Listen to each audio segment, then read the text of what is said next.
안녕하세요. 행복한 책 읽기 은하수 책방입니다. 오늘은 저번 영상에 이어서 책 50 이후 건강을 결정하는 7가지 습관 후반부를 소개해 드립니다. 프랭클 리프먼, 데니엘 클라로 지음, 안진이 옮김, 더 퀘스트에서 펴냈습니다. 저는 이 책을 읽고 나서 건강에 관하여 많은 확신을 갖게 되었습니다. 평상시에 긴가민가 싶은 애매한 주제들을 명쾌하게 답해 놓은 그런 책이었습니다. 건강에 관하여 조금이라도 관심이 있으신 분이라면 꼭 읽어보셨으면 하는 생각이 들었습니다. 분분한 의견과 논란 많은 동물성 단백질에 대한 저자의 명쾌한 생각과 면역과 장수를 위해 꼭 필요한 영양 보충제들, 사람의 수명을 결정짓는 텔로미어를 길고 튼튼하게 유지시키는 법, 그리고 몸 전체의 건강에 영향을 주고 입안의 마이크로바이옴의 균형이 깨지면 장 누수까지 생길 수 있다고 하는 구강 위생에 대한 이야기까지 아주 유용한 건강 상식에 관한 정보가 많은 책이었습니다. 소개해드리고 싶은 부분이 많았지만 출판사의 규정으로 고르느라 고민이 많았습니다.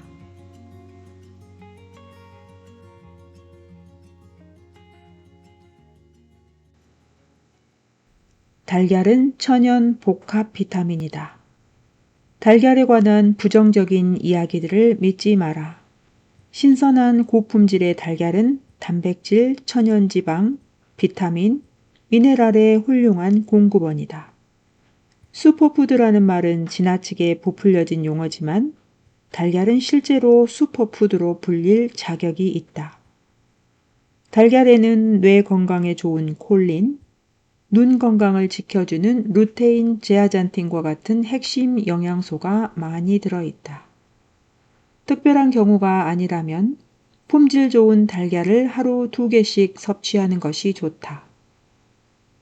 가격이 비싸더라도 당신이 구할 수 있는 가장 좋은 달걀을 구하라. 호르몬제를 주입하지 않고 목초지에서 기른 이라는 문구가 들어간 제품을 찾으면 된다. 달걀과 고기는 생산지를 따져라. 건강하게 잘 키운 동물에게서 얻은 천연지방은 우리의 몸에 훌륭한 연료를 제공한다. 나는 적절한 환경에서 생산된 소량의 용류를 섭취하는 데 찬성한다. 문제는 대부분의 동물성 식품이 심하게 오염되어 있다는 것이다. 밀집형 가축 사육시설에서는 비좁고 비위생적인 환경에서 감염을 예방하기 위해 동물들에게 항생제 주사를 놓는다. 만약 당신이 밀집형 가축 사육시설에서 생산된 고기를 먹고 있다면 항생제도 함께 먹는 셈이다. 항생제는 당신의 마이크로바이옴을 망가뜨린다. 밀집형 가축 사육시설에서 생산된 생선, 유제품, 달걀 역시 똑같은 문제를 안고 있다. 당은 어디에나 있다. 숨은 당을 조심하라. 꼭 설탕만 당이 아니다. 꿀, 아가베 시럽, 화이트 와인, 바나나, 포도도 당이다. 파스타, 감자, 빵, 옥수수 같은 전분질 탄수화물도 당이다. 따라서 당신이 섭취하는 당분의 총량에 주의를 기울여야 한다. 이른바 에너지 음료는 음료 중에서도 최악이다. 최근에는 에너지 음료가 혈압을 상승시킨다는 연구 결과까지 나왔다. 플라스틱 병에 담긴 아이스티에도 설탕이 잔뜩 들어있다. 병에 담긴 음료를 꼭 구입해야 한다면 무조건 물을 선택하라. 질 좋은 홍차와 녹차에는 폴리페놀이 풍부하다. 폴리페놀은 중요한 장수 유전자의 경로를 활성화하고 손상된 세포를 회복하며 면역력을 높여주고 염증을 완화한다. 차는 유기농으로 구입하라. 일반적으로 차는 농약을 많이 뿌리는 작물이기 때문이다. 카페인이 밤잠에 영향을 끼치지 않는다면 하루 한두 잔의 유기농 커피는 나쁘지 않다. 그러나 커피를 마셔서 잠을 잘 못 잔다면 커피는 포기해야 한다. MCT 오일도 한번 사용해보라. MCT 오일은 코코넛 오일에서 추출한 지방이다. 다른 지방들과 달리 분해해서 소화할 필요가 없는 건강한 지방이다. MCT 오일은 혈관으로 바로 흡수되어 금방 뇌에 도달한다. 진짜 에너지 음료를 원한다면 MCT 오일을 당신의 커피에 붓고 휘저어라.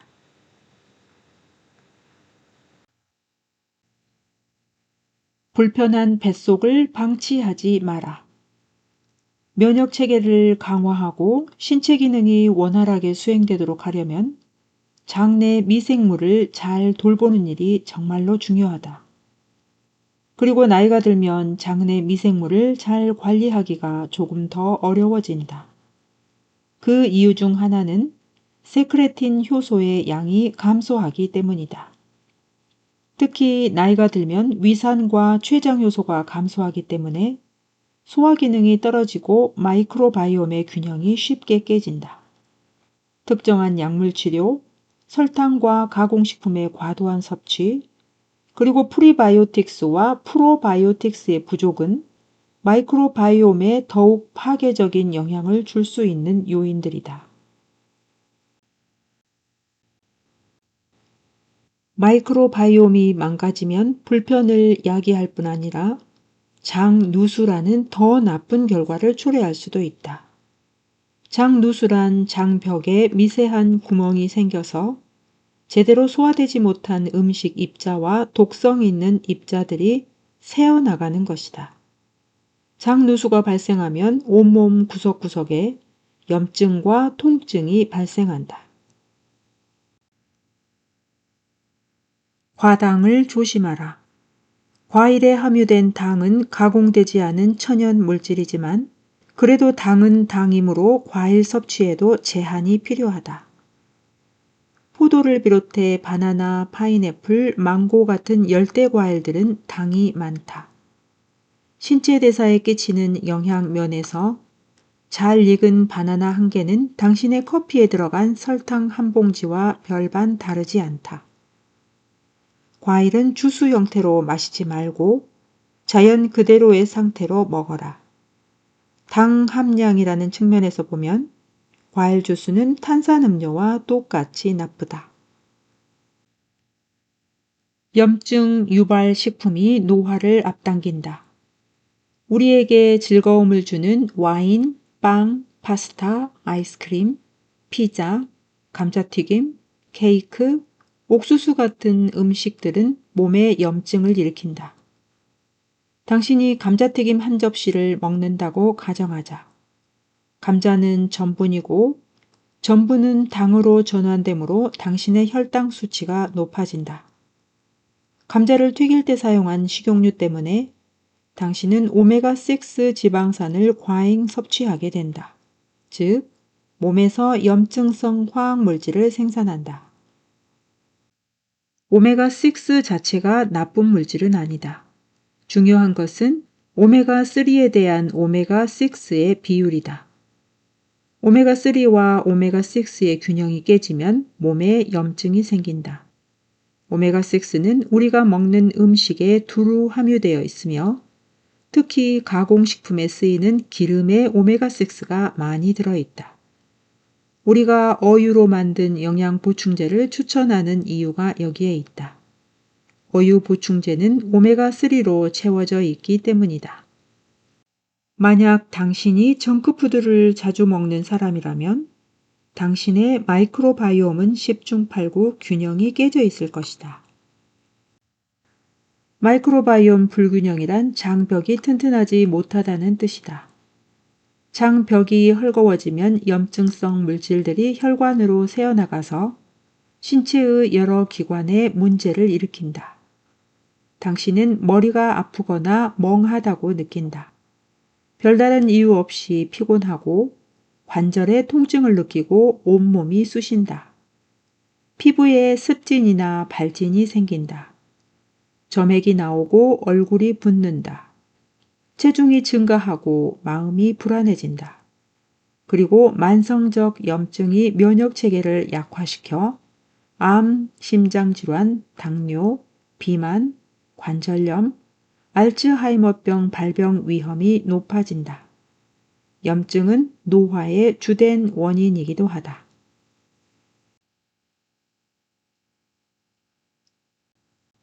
운동에도 음양이 있다. 다양성과 균형을 맞춰라. 일주일 계획을 세울 때 매일 어떤 운동을 할지 정하되 다양성을 추구하라.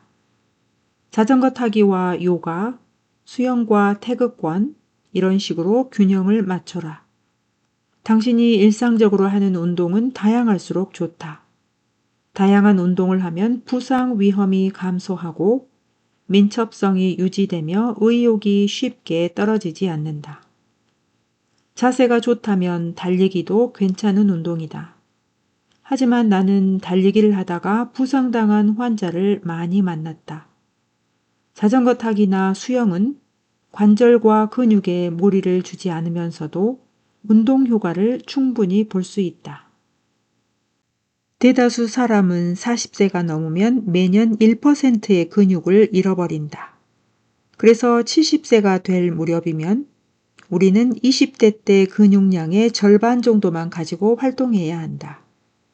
이것은 나이 듦의 자연스러운 과정으로 근감소증이라고 불린다. 중년 이후에도 건강하게 지내려면 근감소를 최소화해야 한다.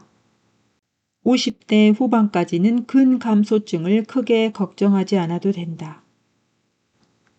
60에서 65세 정도부터는 단백질 섭취량을 25% 정도 늘려야 한다.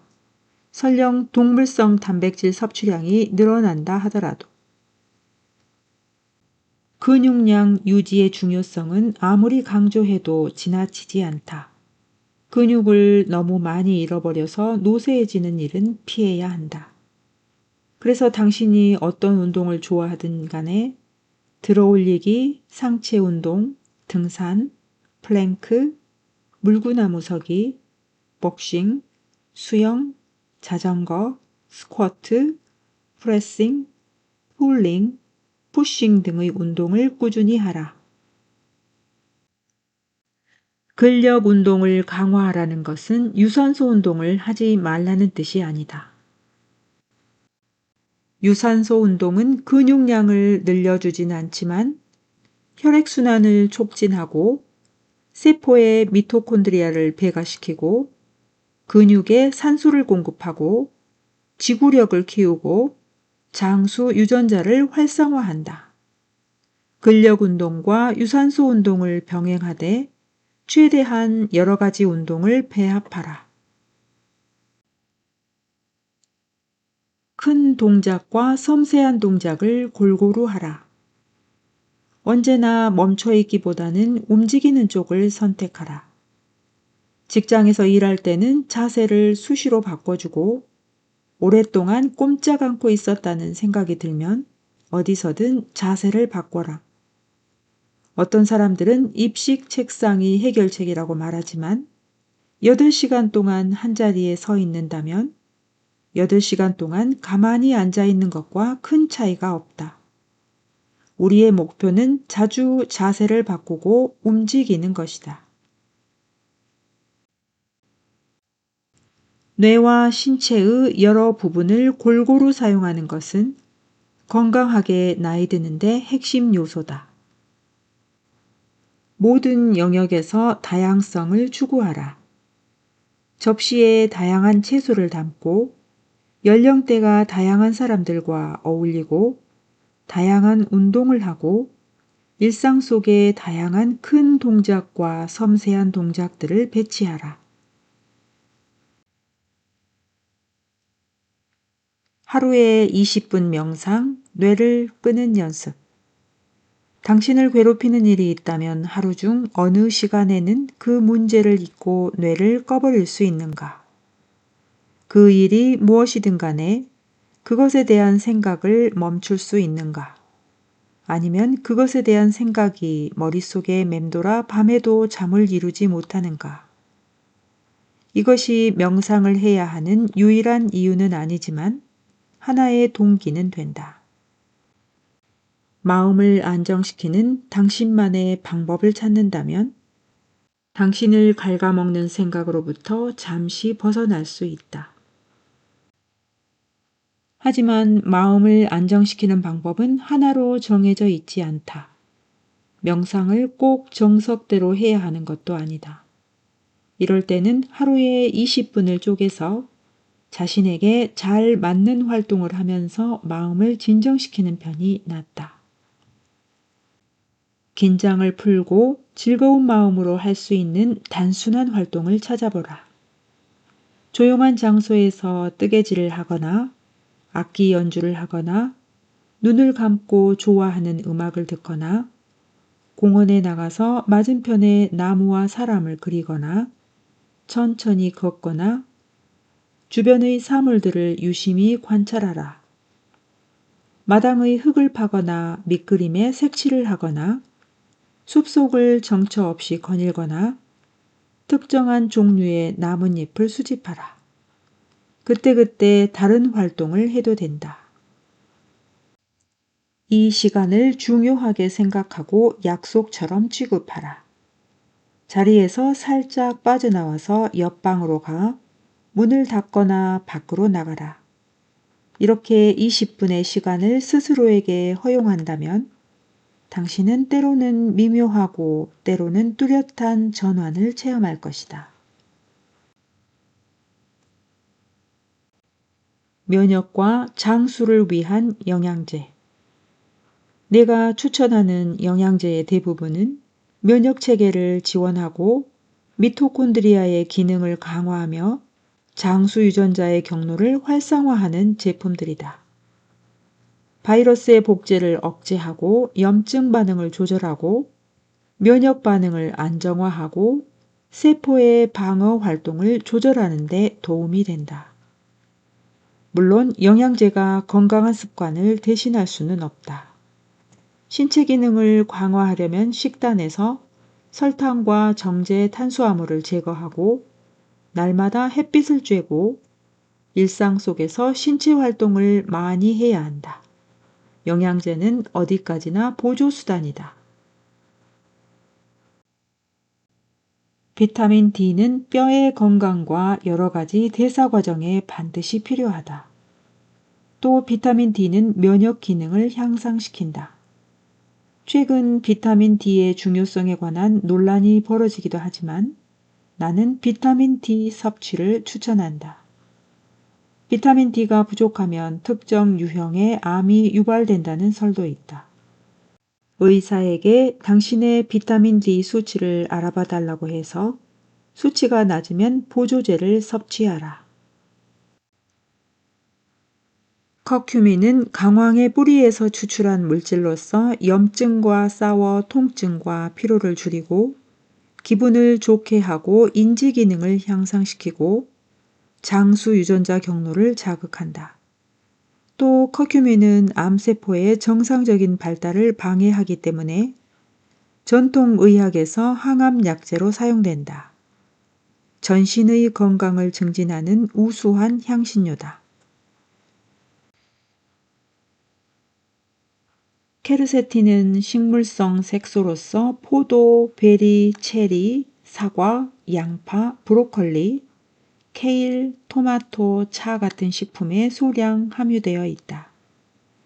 케르세틴은 항염증과 항생작용을 통해 혈압을 낮추고 노인성 질환으로부터 몸을 보호하고 암의 발병 위험을 줄이고 바이러스의 성장을 억제하고 심장을 튼튼히 해준다. 음식에서 케르세틴을 많이 섭취할 수는 없으므로 영양제로 섭취하는 것도 좋은 방법이다. 케르세틴은 단독으로는 몸에 잘 흡수되지 않으므로 케르세틴의 흡수를 도와주는 비타민 C 또는 브로멜린 같은 소화 요소가 함유된 영양제를 추천한다.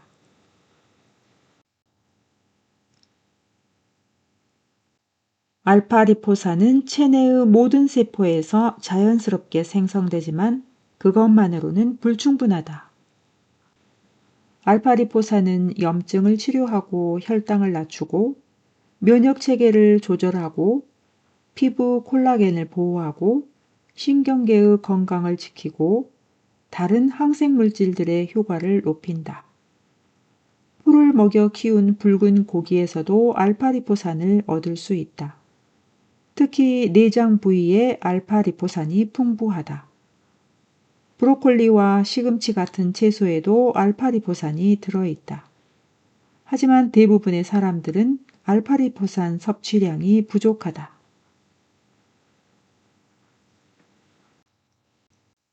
레스베라트롤은 강력한 항생작용을 하는 폴리페놀이다.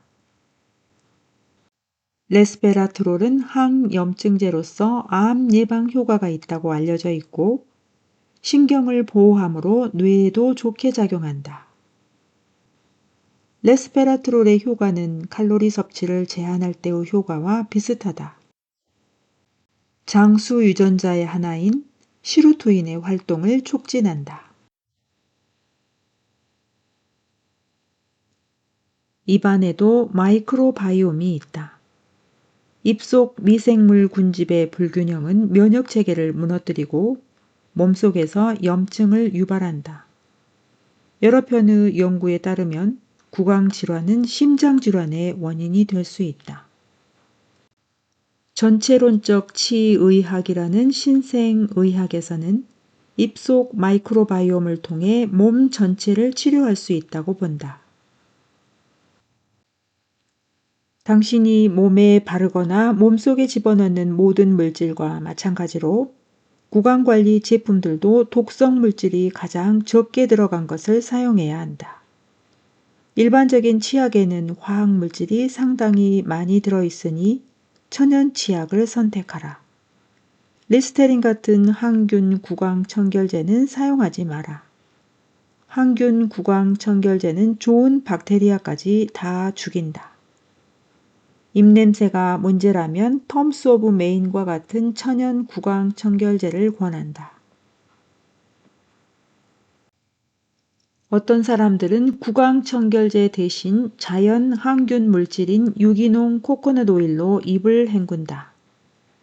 오일 폴링이라고 불리는 이 방법은 입속 마이크로바이옴에 유익하다고 알려져 있다. 치아 미백은 하지 마라. 미백 제품은 형태를 막론하고 멀리해야 하는 독성 물질이다. 치아를 하얗게 만들고 싶으면 치아 미백 제품 대신 수치 들어간 치약을 사용하라. 수치약으로 이를 문질러 닫고 잠시 그대로 놓아둔 다음 잘 헹궈내기만 하면 된다. 여기까지 하고 낭독을 마치겠습니다. 오늘도 끝까지 함께 해주셔서 감사합니다.